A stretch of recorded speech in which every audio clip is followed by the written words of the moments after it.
Assalomu alaykum, hurmatli tomoshabinlar. Sizlarga bugun a, xonadonlarda, ayniqsa kvartirada turadigan bolalar uchun juda ham muhim bo'lgan bir funksiyani ko'rsatamiz. Bu xarajatlarni hisob-kitob qilish dasturi.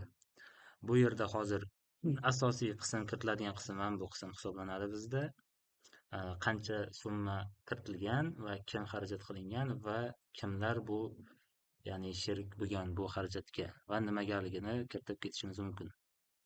Misol uchun 100 ming so'm xarajat bo'lgan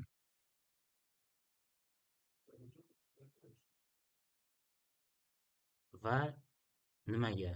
Misol uchun kartoshkaga kimlar bu kartoshkani yegan? Misol uchun QD va SD.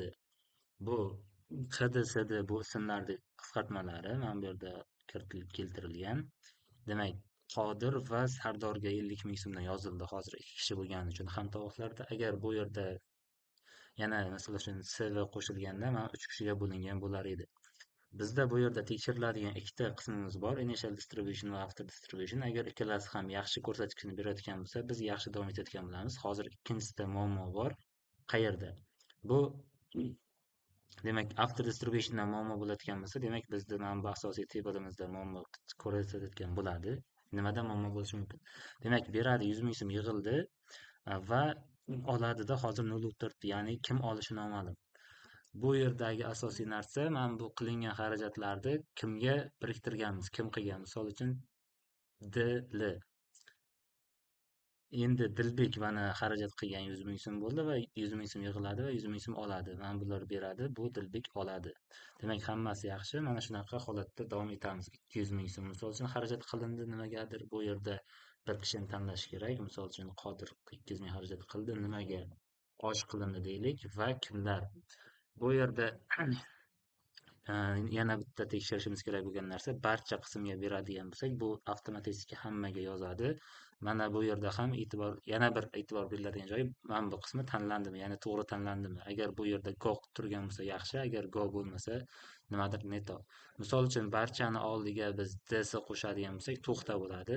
Chunki bu yerda barcha tanlangan payt qolganlar tanlanmasligi kerak yoki bitta shaxsni o'zini tanlash kerak. Misol uchun barchani o'chirib tashlaymiz, hammasi yaxshi go. Doston 200 ming so'm xarajat yegan.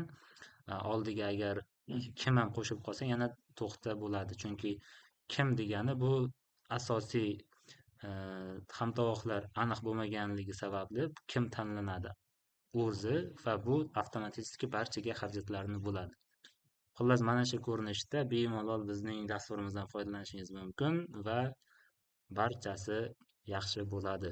Misol uchun yana bir marta kiritib ko'ramiz. 10 ming so'm xarajat qilingan, kim xarajat qilgan?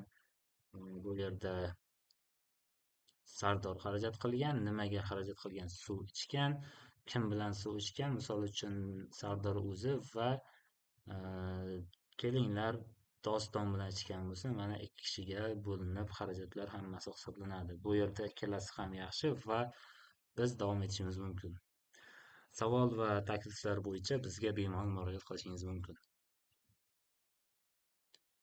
Agarda siz ham bu dasturimizdan foydalanmoqchi bo'lsangiz, bizni oylik obunalarimizdan yoki yillik obunalarimizdan foydalanishingiz mumkin. Bu faylni sizga to'g'irlab o'rnatib beramiz.